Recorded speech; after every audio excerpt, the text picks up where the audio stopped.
자, 그동안도 올리 지저스, 오직 예수의 이름으로 항상 기뻐하고 범사에 감사하며 사신 여러분들을 주님의 이름으로 축복합니다. 지난 한 주간 동안에는 범사에 감사해서 범사가 기적인 삶을 사셨다면 이번 주에는 심령이 새롭게 돼서 하나님께 영광을 돌리고 썩지 않을 면류관을 얻기 위해 사시기를 주님의 이름으로 부탁을 드립니다. 인생이란 대화의 과정이다. 이것을 처음 이해한 사람이 플라톤입니다. 그래서 그 사람은 자신의 책 제목도 대화라는 이름으로 졌습니다. 플라톤은 이 구약 시대로 치면 예언자 예레미야 선지자하고 동시대 사람이죠. 예레미야가 그 당대 대선지자로 존경을 받은 것 같이 이 플라톤은 인류의 큰 스승으로 그 당시 존경을 받았습니다. 플라톤의 제자가 물었습니다. 선생님이 쓰신 대화라고 하는 책, 이 책 내용을 한마디로 말하면 무엇이라고 할 수 있습니까? 이 플라톤이 그 제자에게 임종연습이다, 이렇게 말한 것은 널리 알려진 이야기입니다. 인생이란 죽는 연습이라는 것이죠. 로마의 사상가였던 세네카도 같은 이야기를 했습니다. 사람이 가장 완벽하게 산다고 하는 것은 항상 죽음을 의식하며 사는 것이다, 이렇게 말했습니다.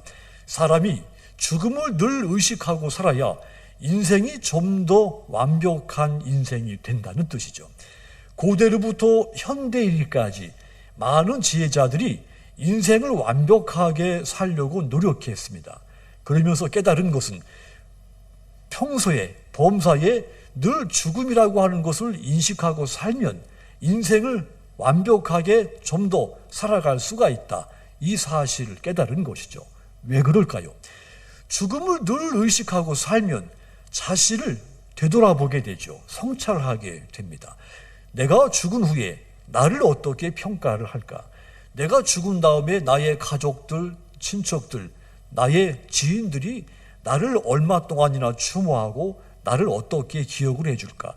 범사에 늘 이런 생각을 많이 하게 되면 삶의 자세가 진지해지는 겁니다.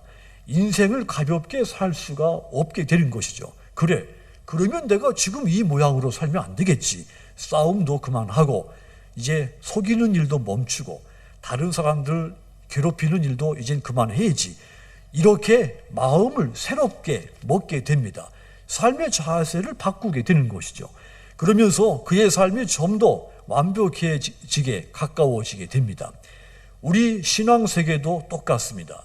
히브리서 9장 27절 보시면 한 번 죽는 것은 사람에게 정해진 것이요 그 후에는 심판이 있으리라 그랬습니다. 사람에게는 언젠가 심판주가 되시는 주님 앞에 서야 하는 날이 있다고 했습니다. 인생의 종말이 모든 사람들에게 있다는 뜻입니다. 그래서 예수 믿는 사람들은 살아있을 때 평상시에 지금 종말이 온다면 나는 온전한 신앙인으로 서 있는가? 나는 종말을 맞이할 준비가 돼 있는가? 이런 질문을 자신에게 던지면서 신앙을 점검해야 하는 겁니다. 그렇다면 여러분, 우리가 지금보다 더 온전한 신앙인으로 살려면 어떻게 해야 하겠습니까? 본문 24절 하반절에 보면 따라합시다. 새 사람을 입으라. 심령이 새롭게 되어야 하는 겁니다. 새 사람을 입는 것, 맨 처음 창조되었을 때의 그 모습으로 돌아가야 한다는 뜻입니다. 새 사람을 입었다. 그러니까 하나님을 섬기고 사는 것이 당연했던 처음 창조의 모습으로 돌아가라는 뜻입니다. 하나님께서 처음 인간을 창조하셨을 때 하나님의 형상을 따라서 우리 인간을 창조하셨습니다. 그래서 우리 인간 속에는, 저와 여러분 내면에는 하나님을 닮은 요소들이 많이 있는 겁니다. 그런데 인간이 죄를 지으면서 그 아름답고 그 경건한 형상들이 모두 사라져 버린 것입니다. 우리가 하나님께로부터 받은 그 특권들도 모두 상실되고 만 겁니다. 하지만 여러분, 예수님은 그런 죄를 지은 그런 우리를 버리지 않으시고 우리를 대신해서 십자가를 지심으로써 우리를 새 사람이 되게 만드신 겁니다. 그러니까 우리는 예수님이 십자가에서 흘리신 보혈의 공로로서 새 사람을 입게 된 겁니다. 심령이 새롭게 된 것입니다. 이렇게 심령이 새롭게 된 사람은 범사의 마지막 그 종말을 늘 의식하게 되고, 그래서 더 온전한 신앙인으로 살아가게 되는 것입니다. 그렇다면 여러분, 저와 여러분들이 심령이 새롭게 된 사람으로서 우리 삶이 어떻게 달라졌습니까? 또 앞으로 어떻게 달라져야 되겠습니까? 가장 먼저는 하나님의 영광을 위해서 살게 됐고, 또 끊임없이 천국 가는 그날까지 내 영광이 아니라 하나님의 영광을 위해서 살아야 됩니다. 하나님의 영광을 위해서 산다고 하면 무언가 거창한 일을 해야만 될 것 같은 생각을 하죠. 하지만 여러분, 하나님의 영광을 위해서 사는 것은 거창한 일을 해야 하는 일이 아닙니다. 하나님은 하나님의 백성들이 착한 행실로 살면 그를 통해 영광을 받으십니다. 예수님께서 말씀하신 산상수훈 마태복음 5장 14절 보시면 너희는 세상의 빛이라 산 위에 있는 동네가 숨겨지지 못할 것이요. 이어서 또 5장 16절에서도 이렇게 말씀했습니다. 이같이 너희 빛을 사람 앞에 비추게 하여 저희로 너희 착한 행실을 보고 하늘에 계신 너희 아버지께, 한번 따라 하십시오, 영광을 돌리게 하라. 사도들처럼 순교하고 바울처럼 감옥에 갇히면서 복음을 전하는 일로 하나님께 영광을 돌리지만, 그러나 우리가 할 수 있는 일, 예수 믿는 내 가정에서, 내 직장과 또 내가 다니는 교회 안에서 밝은 빛과 같이 착한 행실로 살면 하나님이 나를 통해 영광을 받으신다는 말입니다. 그러므로 심령이 새롭게 된 사람, 밝은 빛과 같이, 그리고 부패를 방지하고 맛을 내는 소금처럼 착한 행실로서 하나님께 영광을 돌리며 살아야 하는 겁니다. 고린도전서 10장 31절 보시면 그런즉 너희가 먹든지 마시든지 무엇을 하든지 다 하나님의 영광을 위해서 하라 그랬습니다. 바울의 고백입니다. 바울은 모든 일, 먹는 것부터 시작해서 모든 일을 마치고 누워 잠자는 데 일까지, 잠자는 일까지 하나님의 영광을 위해서 하라고 권고했습니다. 이 말씀은 자신의 자전적인 신앙 고백이기도 하죠. 바울 자신이 심령이 새롭게 되고 나서 이렇게 달라진 것입니다. 바울이 새롭게 되기 전에는 자신의 영광을 위해서 산 사람이었습니다. 자신의 신분과 또 명예, 이것을 위해서 오직 안만 향해 달려갔던, 무소의 뿔처럼 달렸던 그런 사람이었습니다. 하지만 이제는 달라져서 자신의 영광을 오물처럼 다 버리고 하나님의 영광을 위해서 살기 시작을 했습니다. 인생이 180도 달라진 겁니다. 바울이 사람이 하나님의 영광을 위해서 사는 것이 인간의 궁극적인 목적이라는 것을 깨달은 겁니다. 그뿐만이 아닙니다. 하나님이 영광을 받으시기 위해서 모든 피조물을 창조했다고 하는 그 목적도 깨닫게 된 것이죠. 그래서 그가 깨닫고 또 그가 고백한 믿음대로 마지막 순간까지 하나님의 영광을 위한 삶을 산 겁니다. 심령이 변화된 사람으로서 말입니다. 여러분, 구원받고 처음 신앙생활을 시작하면 누구든지 나는 내가 어떤 일을 하든지 하나님을 영광스럽게 해야 되겠다, 내가 다른 사람들에게 덕을 세우도록 노력하며 신앙생활을 해야 되겠다, 초심을 다 이렇게 갖습니다. 그런데 여러분, 마지막까지 그런 삶을 지키고 사는 사람은 많지 않습니다. 시간이 지날수록 오히려 다른 사람들에게 무거운 짐을 지게 합니다. 다른 사람들 인생의 거침돌이 되는 그런 사람들도 있습니다. 세월이 갈수록 하나님의 영광은 버리고 자신의 영광을 더 드러내려고 하는 사람들도 생깁니다. 그게 저와 여러분이 살고 있는 인간의 현실입니다. 사람과 동물의 차이점이 있습니다. 동물은 물러서야 할 때 물러서지를 못하고 일단 힘을 겨루어 싸움을 해봅니다. 피투성이가 되고 상처를 입고 나서 상대가 나보다 강한 것을 그때서 알고 상처받고 난 다음에 물러서죠. 그런데 인간은, 사람은 겨루어 상처를 나기 전에 스스로 그 상황을 상대방을 판단하고, 내가 싸우지 말고 물러서야 되겠구나. 내가 싸울 수 있겠구나. 판단하고 물러서기도 하고 또 그 자리에 머물기도 하죠. 이 판단과 조절을 잘 하는 것이 인생을 잘 사는 것입니다. 그런데 대체로 이 능력을 제대로 발휘하지 않죠. 물러서야 할 때 물러서지 않고 반대로 머물러야 되는데 물러서는 사람들이 많습니다. 그래서 믿음과 삶이 실패하고 하나님의 영광을 가리게 되는 겁니다. 유럽과 태평양, 유럽에서는 독일이, 태평양에서는 일본이 일으켰던 2차 세계대전, 이 전쟁이 끝나고 미국의 전쟁 승리의 주역 두 사람이 있었죠. 메가더와 아이젠하워입니다. 이분들이 동시에 이제 제대를 퇴역을 하게 됐습니다. 그런데 메가더는 나는 군인이기 때문에 평생을 군인으로 살다가 죽겠다. 그러면서 이 전역을 거부했습니다. 군에서 물러서야 할 때 그냥 물러서지 않고 머물러 버린 거죠. 하지만 이 아이젠하워는 그 인사 규칙에 따라서 퇴역을 합니다. 퇴역하고 곧바로 콜롬비아 대학의 총장이 되죠. 얼마 후에 이 미국에서 대통령 선거가 있었습니다. 공화당에서 이 대통령 후보를 내세워야 되는데 적당한 사람이 없었습니다. 고심 끝에 메가더와 아이젠하워 이 두 사람을 후보의 물망에 올려놓고 오랜 토론과 논쟁이 벌어졌죠. 그 결과 메가더는 평생 군인으로만 살았기 때문에 대통령 자리에 적합하지 않다고 판단한 겁니다. 아이젠하워는 군 생활도 했고 또 콜롬비아 대학에서 총장까지 했고 민간 경험이 있기 때문에 대통령 자리에 적합하다고 결정이 난 겁니다. 그래서 이 아이젠하워가 대통령이 된 겁니다. 인생의 영광이라고 하는 것, 머물 때와 물러설 때 잘 판단하고 살아야 그 영광이 내게 찾아오는 겁니다. 사랑하는 성도 여러분, 우리는 평생을 하나님의 영광을 위해서 헌신하며 살아야 될 하나님의 백성들입니다. 그러므로 주님의 일을 행할 때, 여러분들이 교회에서 어떤 일을 행하실 때 내가 지금 앞서서 일을 해야 될 때인지 아니면 뒤에서 조용히 자리를 지키고 있으면서 일을 해야 될지 이 판단을 하고 일을 해야 하는 겁니다. 내가 지금 물러설 때인지 아니면 머물러야 할 때인지를 잘 판단해서 일을 해야, 그래야 교회 안에서 여러분들이 높임받고 영광을 받게 되는 겁니다.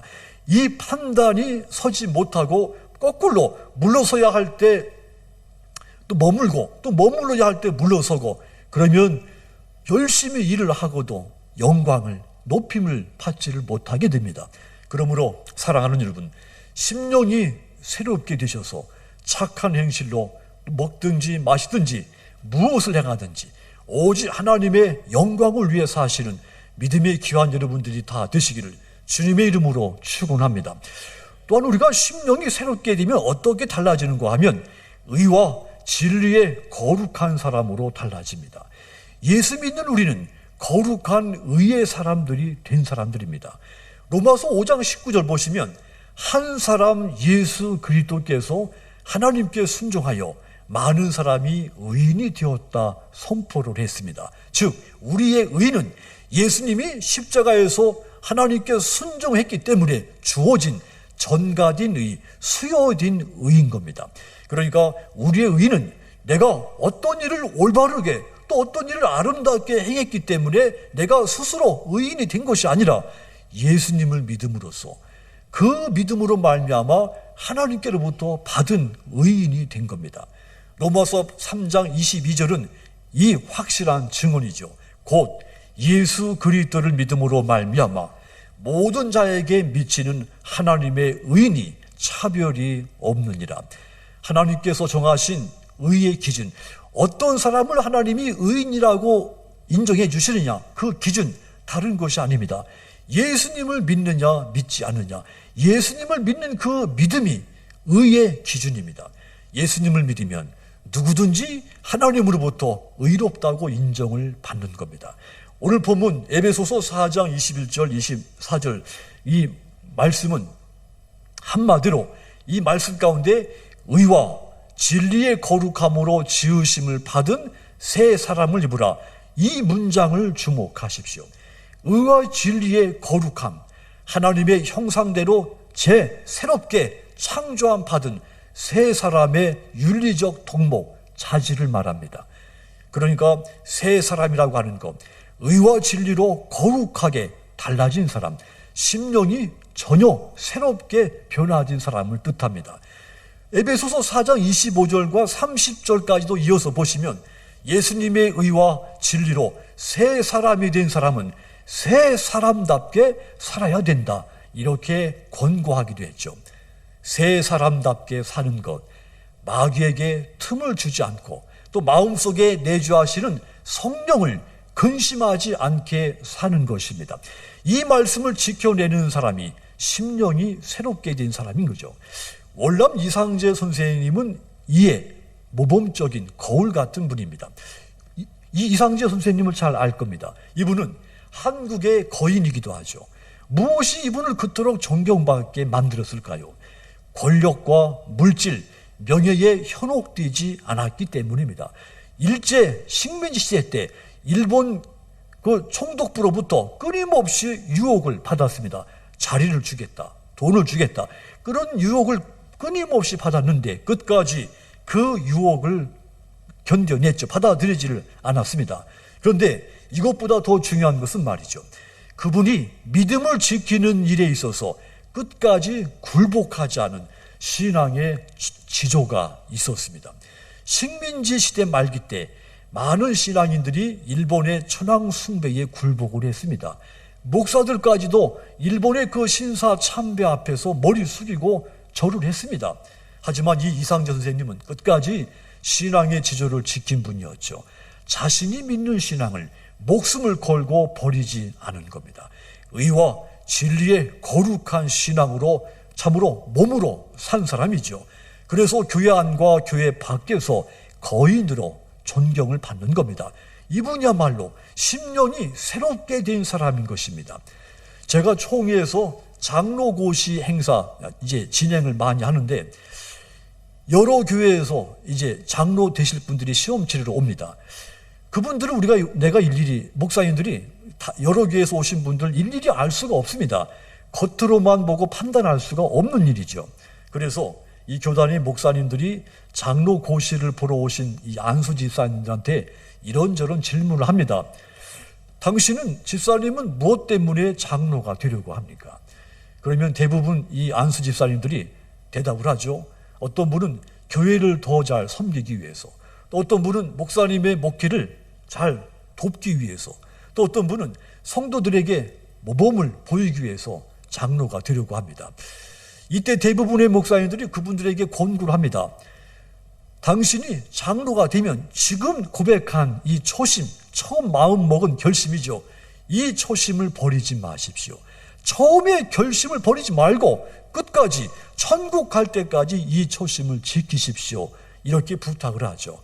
대부분 장로가 되신 분들의 초심은 의와 진리의 거룩한 자세로 끝까지 장로로 살 것을 고백을 하죠. 결심을 합니다. 다른 사람은 몰라도 나는 끝까지 이 초심을 버리지 않겠다고 다짐하기도 하죠. 그런데 세월이 지나면서 이 초심이 흔들리기 시작합니다. 그런 사람들이 많죠. 그래서 하나님의 영광이 그에게서 떠나는 그런 안타까운 일들도 생기게 되는 겁니다.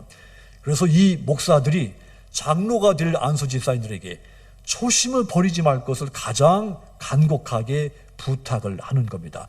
끝까지 의와 진리의 거룩한 자세로 사는 장로, 큰 영광을 누릴 수가 있게 되기 때문이죠. 사랑하는 여러분, 우리가 믿음으로 살겠다고 처음 결단했을 때 그때의 초심, 이 초심을 항상 기억하도록 하십시오. 예수님의 보혈의 피로 거룩하게 된 것, 이것을 기억하시고 마귀에게 틈을 주지 말고 성령이 내 안에 내주하신 그 성령님을 근심하지 하지 말라 하신 이 말씀을 늘 실천하며 사시도록 부탁을 드립니다. 그리하여 의와 진리로 거룩함을 입은 여러분들의 모습이 수많은 사람들에게 살아있는 간증이 되시기를 주님의 이름으로 축원합니다. 또한 우리가 심령이 새롭게 되면 또한 변화가 또 있습니다.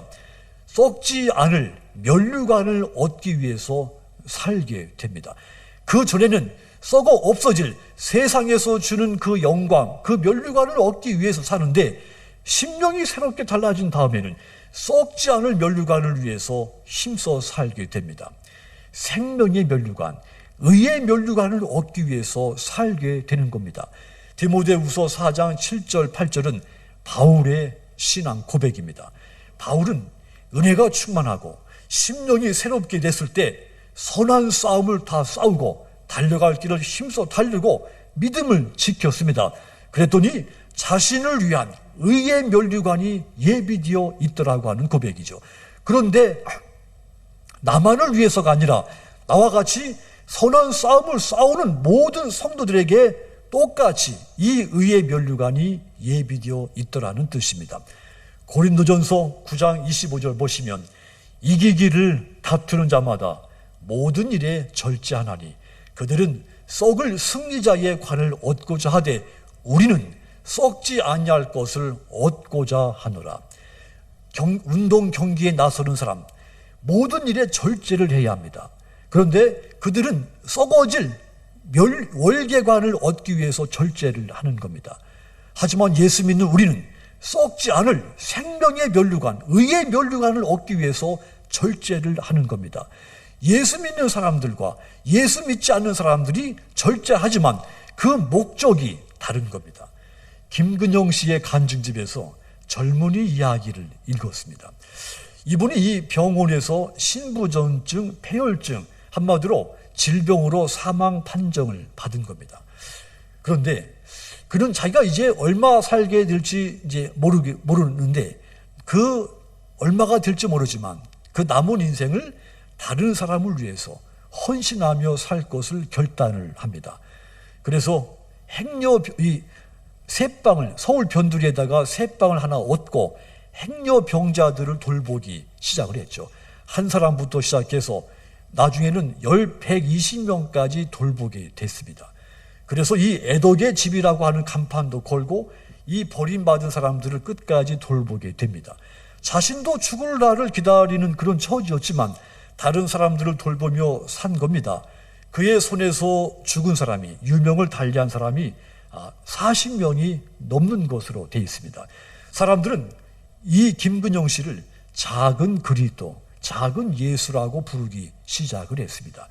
그는 그렇게 살다가 31살, 너무도 젊은 나이에 저 불쌍한 사람들을 버리면 안 됩니다. 이 유언을 남기고 천국에 갔습니다. 한 젊은 크리스찬이 이름도 남기지 않고 이렇게 아름답게 헌신하며 산 것이죠. 썩지 않을 면류관을 위해서. 자, 이 젊은이의 정신이 애덕의 집을 통해서 지금도 이어지고 있습니다. 그가 받을 면류관, 아름답고 영광스러우며 영원히 썩지 않는 그런 면류관입니다.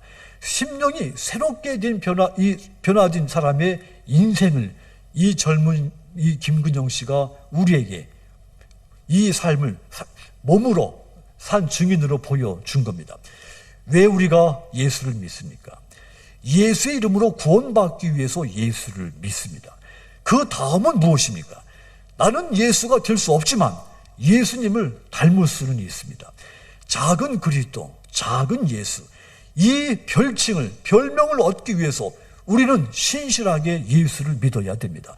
아름답고 영광스러운 면류관, 썩지 않는 이 면류관을 얻기 위해서 우리는 신실하게 예수를 믿어야 됩니다.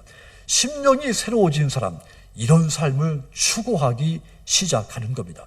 요한일서 2장 17절 보시면 이 세상도 그 정욕도 지나가되 오직 하나님의 뜻을 행하는 자는, 따라합시다, 영원히 거하느니라.